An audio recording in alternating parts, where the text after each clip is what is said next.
Nagaland Sarkar bra constitute Kura Political Affairs Committee Khan August 2018. State Banquet Hall Kohima de meeting rishe ko de Naga political issue aro Eastern Nagaland People's Organization laga issue par charja kurishe.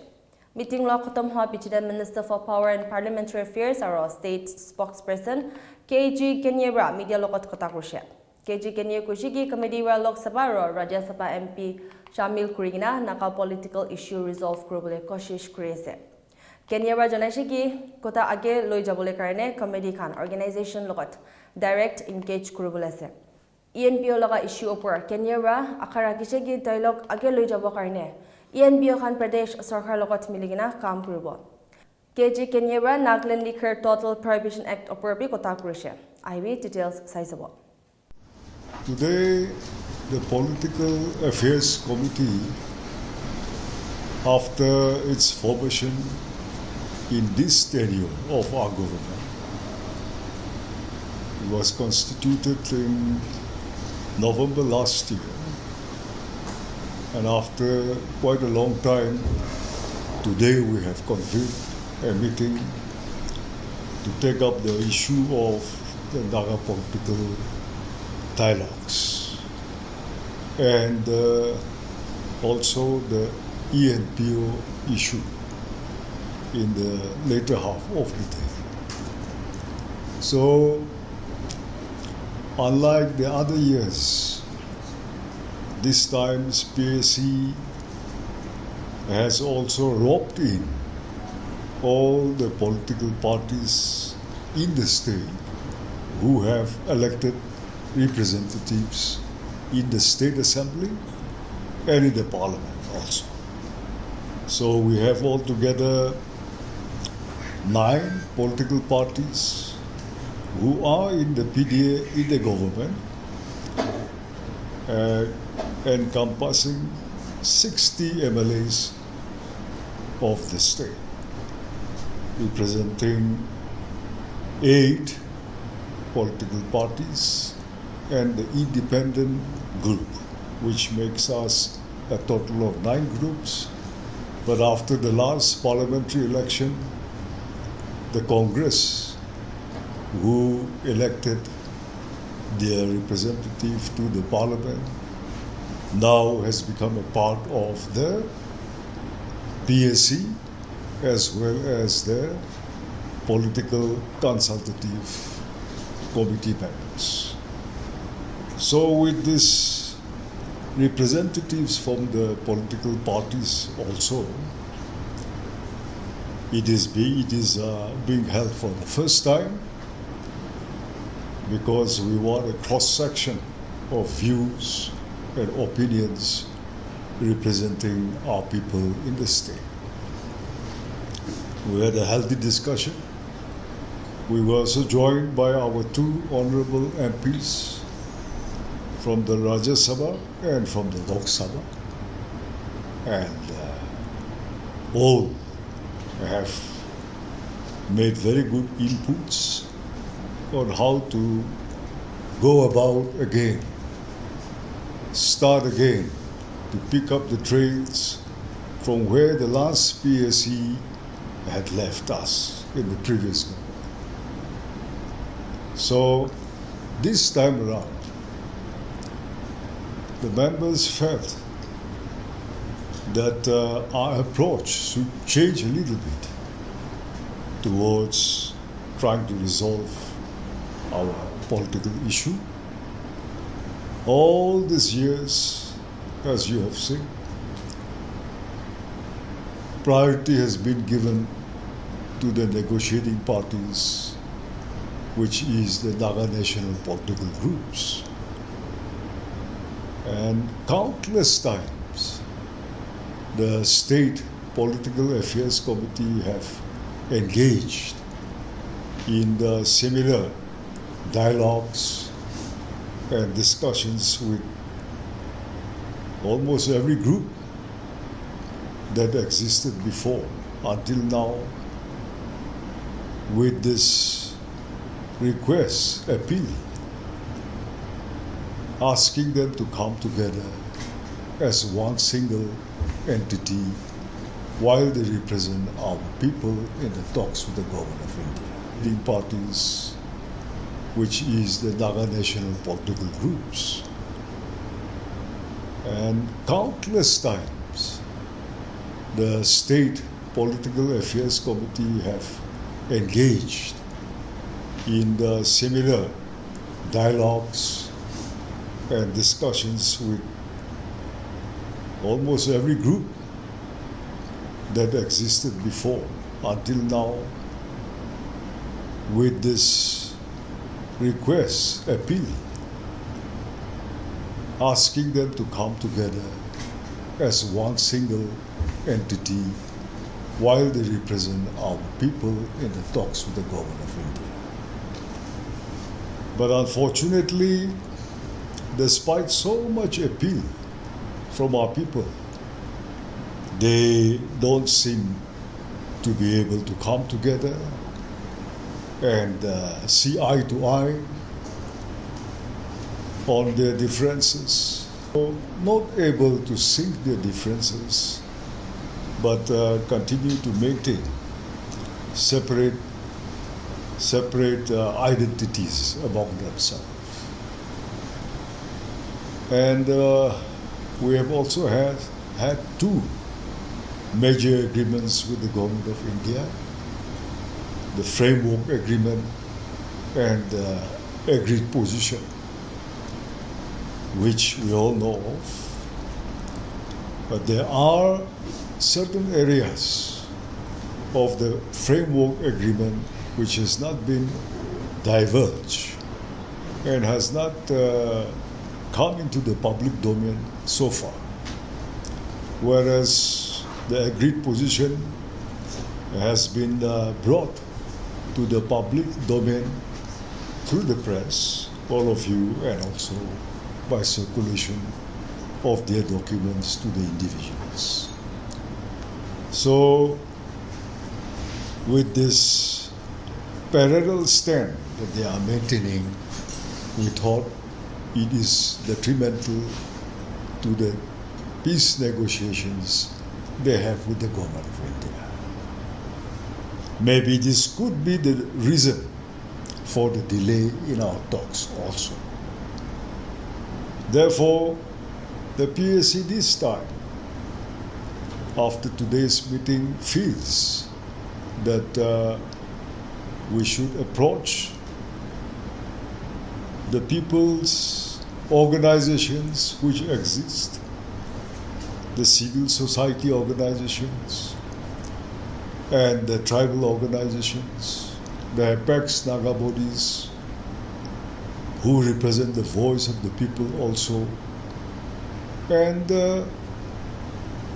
inquire into their stand, their views, their opinions as to how to go about in trying to resolve this elusive issue that has been confronting us for several decades. So the meeting had discussed at length, and we share a common concern and reached a consensus that we should not lose time in trying to reach out to our people, that is the public, the Naga public, and try and seek their views on this matter and as to how to go about. So our Chief Minister had made a very good presentation into the entire history that has transpired from the beginning of the talks till today. And we have taken stock of the major events that has unfolded through these ages. So here we are, after having a very successful, satisfactory discussion. We shall embark on our next move after carefully planning out our roadmap as to how to go about it. Yes, and in our second session, we also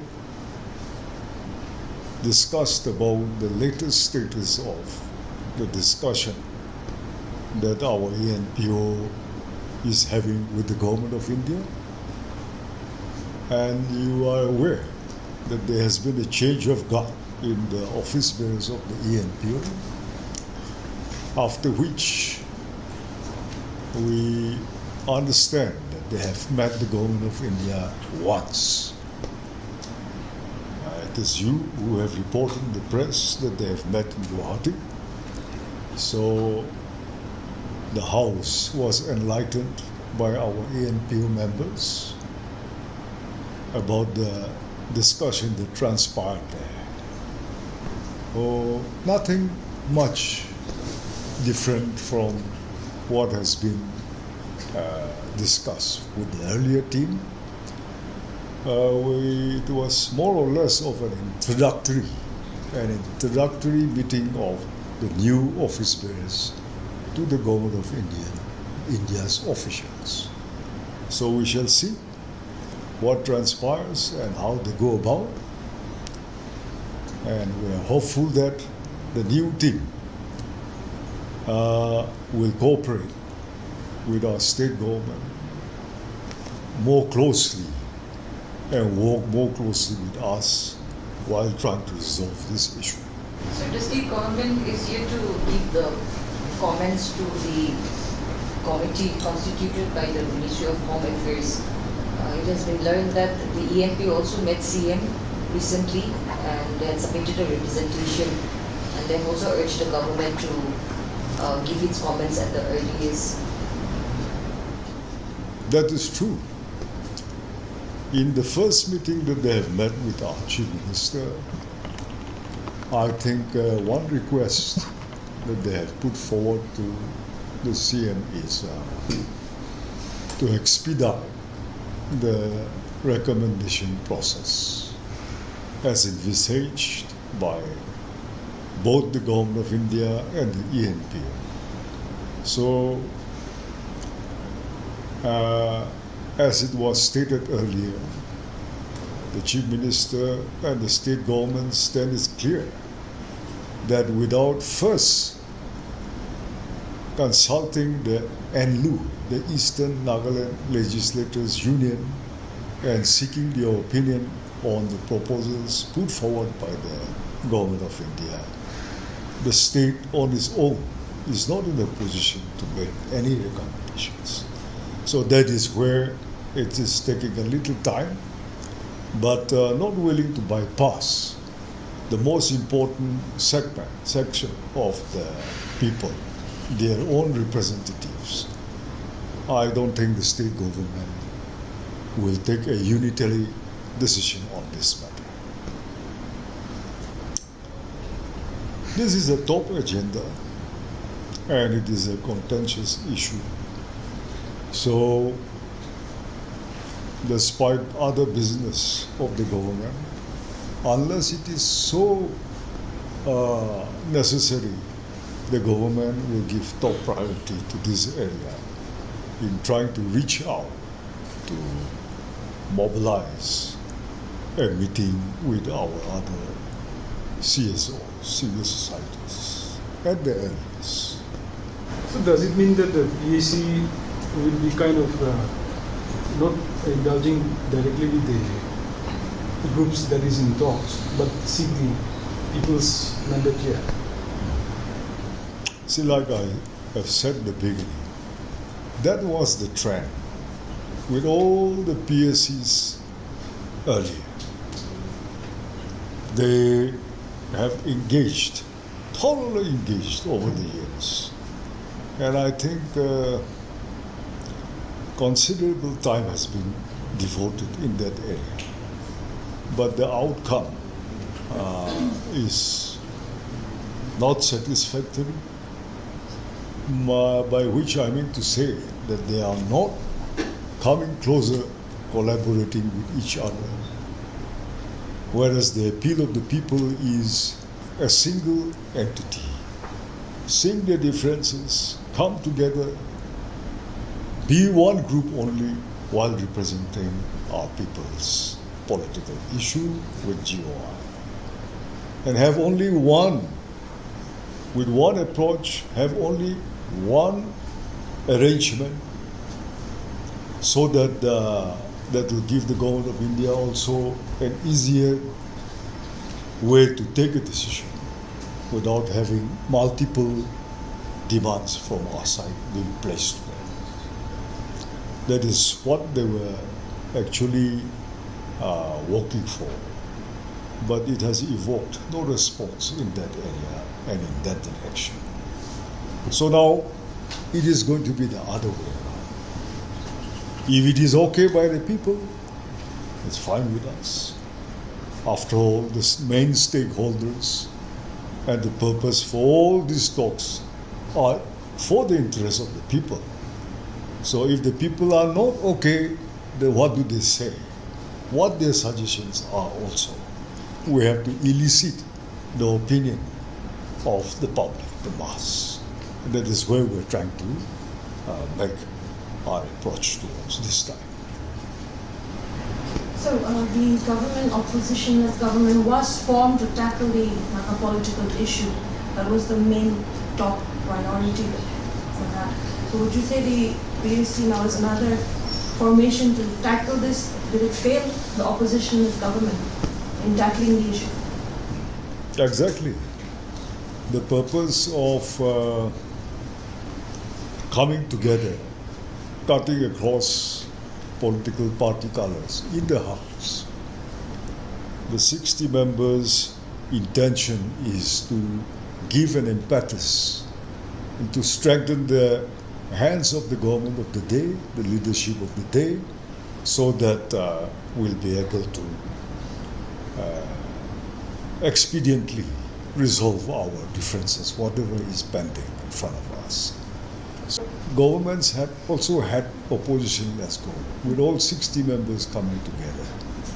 But we thought they could not make further headway because of what I just explained, that they are not yielding to our appeal. So if the groups remain rigid like this, then unless we adopt a different approach, we will also meet the same fate, and it will be a waste of time. So we thought maybe then we will seek the opinion of the people first and see how they respond, elicit their opinions on this particular issue and the way forward, the best way forward according to them. That is where we are now. Yeah. Sir, will the NLA be passing another resolution for what do you call it? Nltp? Nltp, no, regarding the Naga political issue. Yeah, that was a question which did the round just recently also, preceding our session. But with the best of intentions, the House used to adopt a resolution. But have we not had enough? Do we not have enough of resolutions? Now what we need is action. So we thought it is not too necessary just now to pass a resolution in haste without first seeking the opinion of the people. If we take such a step, decide and pass a resolution on our own, and the people refuse to accept it tomorrow, that would be a serious backlash. That accident we don't want to be. So we're pleased. So what is the conclusion of the ENPO meeting, the discussion? We understand the Naga political issue that you will be going and approaching the stakeholders, the civil society organization for the way forward. What about ENPO? That's all right. The ENPO is not encroaching upon the talks, the Naga political talks in any way. It is in a different dimension. And so, since they have already initiated these talks with the MHA earlier, side by side, if the talks can arrive at a certain understanding at the same time, we hope, then the accommodations can be there for the aspiration of the ENPO in the new arrangement of the Naga politics talks. We can always fit it. Can fit it. So you say that on the ENPO issue, the draft proposals that has been made, you say that you will be discussing with the NU only after which you will be considering further stay for long. But why do you feel that ENP, instead of ENPO directly, why NU is more important? Actually, in a democracy, people elect their leaders by giving them the mandate to speak for them, decide for them the future of people. So the people place their faith in the hands of the elected representatives. So when the mouthpiece, the democratically elected, mandated representatives are sidelined by a civil society organization, I think there are a lot of things wrong there in the approach, which should actually be channeled through the elected representatives. I think it is being misdirected. So we don't undermine the importance of the ENPO as an apex body of the people of those regions. But they should work in tandem. There should be perfect understanding and cohesion among them. So what we feel now, after having a look at the proposal by the authorities that day,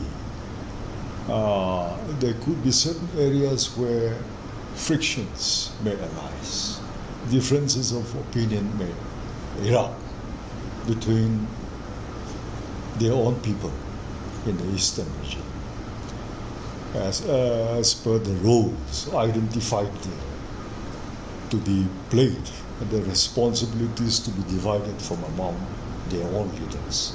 Certain things may not go down well with the elected representatives. So for fear of any mistake later on, we would like to play it safe. This is not a time-bound issue, so we hope there will be enough deliberations and that they will reach a consensus before anything final is inked. So, what are the subject matters that are likely to be discussed in the House tomorrow? Tomorrow, the list of business is out already. Yeah. We have matter of urgent public importance for the Naga political issue. This talks again, where members are expected to share their minds, speak out their minds. And the other is the repeal of the communitization of power, electricity, as a matter of urgent public importance, this also. So besides other issues, these two will be something to be focused on. Sir, with so many Naga political groups already formed, are you having the same approach towards all the groups while having discussions in regard to Naga political groups? How is the approach? Because, of course, you can't have the same approach of especially the inter-groups. What is the approach of the government on this? We were told today that there are 26 groups already. 26 groups, yeah. It is continuing to multiply, which is really very unfortunate. But among them, those who are in ceasefire with the government of India are only five groups, I think. I have forgotten the names, but 5 groups only. So for us, it is the same, because all of them represent our aspiration. So as long as the people have their support for their movements, then the government has to take cognizance of that. So the state as such, which does not play a role and is not a party to the negotiation, I must admit, is quite at a loss why the government of India is recognizing so many groups repeatedly, which we are not very comfortable with. Can the PSC make any kind of suggestions to the center on this regard to stop recognizing new discriminated groups? Because at this rate, it may seem endless. What is your thought on this? Exactly. We, in fact, have already mentioned our anguish that this habit of recognizing new groups should stop. They should stop. And that is exactly what the PSC has been trying to tell our national workers, to sink their differences, stop forming new groups, and even among the existing groups, come together, collaborate, and become a single entity. That is our appeal to our NPGs. So, to the government of India, we have made it very clear that it is not going down well with the government and our people. The last team, unfortunately,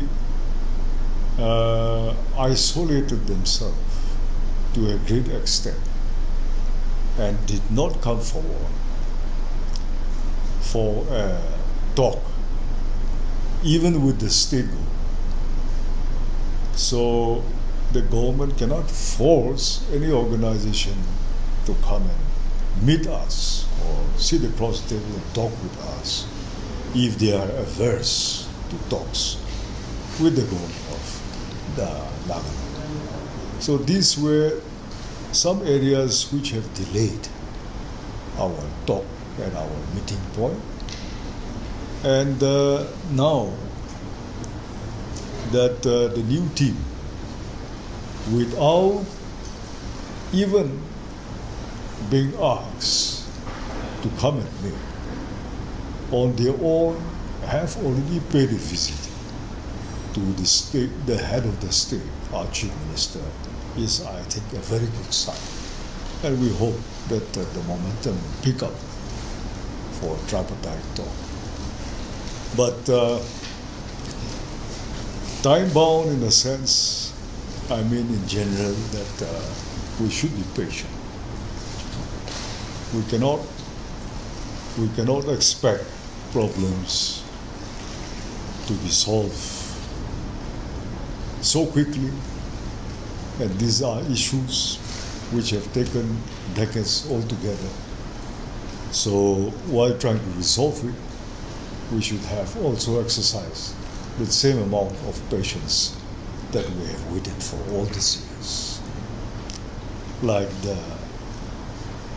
our reactions and attitude towards the process of tackling, resolving our problems.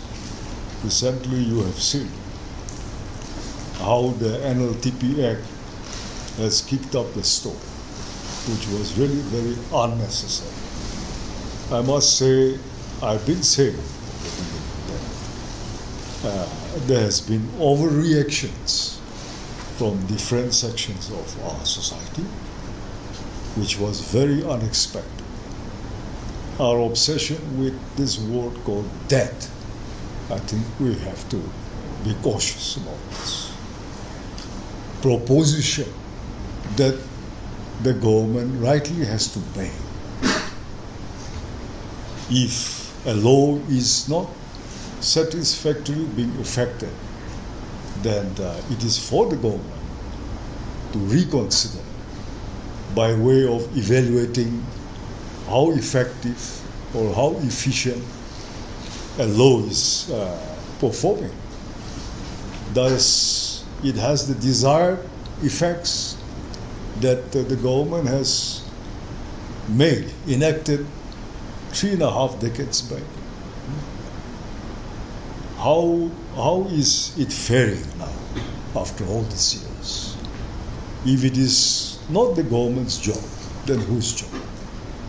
But when the government tries to take a real look by visiting an old law, which at least 3 of us in this house were present and voting for that particular bill in 1989 on the 26th of November. Our Chief Minister, our Deputy Chief Minister, T.R. Zilam, and myself. We have voted for this Nltp Act. And our commitment to this act, this law, has stood, not wavering in the last 34, 35 years. We understand the values that are attached to this Prohibition Act. It has not changed. Neither the reasons and dynamics surrounding this Nltp Act or our commitment and opinion towards this act have changed. It is not that. But the way it's happening, it is not giving us the desired effect and efficiency to prohibit the sales of liquor in our state. So the government has picked this up and, to elicit the opinion of the public, the general mass, and to start with that, we set the ball rolling for discussion by way of introducing this as a matter of urgent public importance in the Assembly this time. So this is only for discussion and deliberation. But, and we are not going to arrive at a decision or resolution. The rules under which this is being introduced itself speaks volumes. But the government's intentions were misconstrued by the people, and many sections, many quarters have reacted too sharp, which was unbecoming. We look to very respectable institutions for personal guidance also in many points, at many points in our own personal life when we are at a loss. The government also takes them into confidence for their guide, for their advice, But this time around, I think many have overreacted to this issue. And what we intend to say, making it very simple, putting it in a very plain word, whether regulated will be better, more effective, or leaving it unregulated like this for 34, 35 years serves its purpose. Which one is more efficient? That is what we need. And not that after 5 years, it has matured, things have changed, so prohibition should be lifted because it is good. That is not our attitude when we are reconsidering this act again. So the discussion has started. We will be discussing further, having a lot of consultations with a cross-section of volumes. But the government's intentions were misconstrued by the people, and many sections, many quarters have reacted too sharp, which was unbecoming. We look to very respectable institutions for personal guidance also in many points, at many points in our own personal life when we are at a loss. The government also takes them into confidence for their guide, for their advice, you know. But this time around, I think many have overreacted to this issue. And what we intend to say, making it very simple, putting it in a very plain word, whether regulated will be better, more effective, or leaving it unregulated like this for 34, 35 years serves its purpose. Which one is more efficient? That is what we need. And not that after 5 years, it has matured, things have changed, so prohibition should be lifted because it is good. That is not our attitude when we are reconsidering this act again. So the discussion has started. We will be discussing further, having a lot of consultations with a cross-section of people, and we hope that we will arrive at a decision which will be in the interest of our people in the long run. So we are not averse to any kind of suggestions from any quarter of the society. That is what we want to tell our people again. To take things easy, not to let tempers fly and react like this, rashly. I said we might, after taking into the majority views, we might go for a partial lifting. Now, that is in the capacity of a state government. If a government finds that all is not well in that aspect, it is for the government to reconsider that particular issue. And while we consider an issue or reconsiders it, it is only natural and expected of any government to make propositions. So by way of proposition, the government had suggested that we might, I don't think I said we will, after taking in the majority's view. So how do you know the majority's view if you don't bring it to the public domain? And starting with the assembly where all 60 are representatives from every corner of this state. So in that forum, we have introduced it for a healthy debate and a healthy discussion. You're citing Azunenu's statement in the House yesterday about taking U-turns. We have differences in our approach towards any issue. Now, how would you like a government which keeps on avoiding issues, contentious issues that are facing the people, the public, and yet choosing to avoid it, not willing to encounter it, risking controversies, whatever, from the people, but performing their responsibility, their job, and trying to solve it once and for all. Now, if the people wants a government who runs away from the responsibility and always try, to have a peaceful atmosphere so that their tenure will be smooth, that the government will not run into controversies. Or you want to have a proactive government who encounters all these issues confronting the state and the people and trying to bring about a solution. So that is where we are. We leave it to the people to judge. But I think the government intends to take in the opinion of everybody. And our appeal first is that this should not be taken as a religious issue. It is one of the oldest social, human problems, human habits, I would say. This is a social menace all over the world, leaders, governments, and the churches religious leaders have been trying to, trying to resolve these issues. So I think this is not a religious issue. This is a social issue dealing with human habits only. We will try to tackle these issues jointly, make a collective effort here. Emporium Nagaland is India's leading aviation, hospitality and cruise line training institute with 100% job placement assistance in India and abroad. We provide customized workshops for various organizations and internship program for college students. We aim to empower educated, unemployed youths with global opportunities. We love Emporium!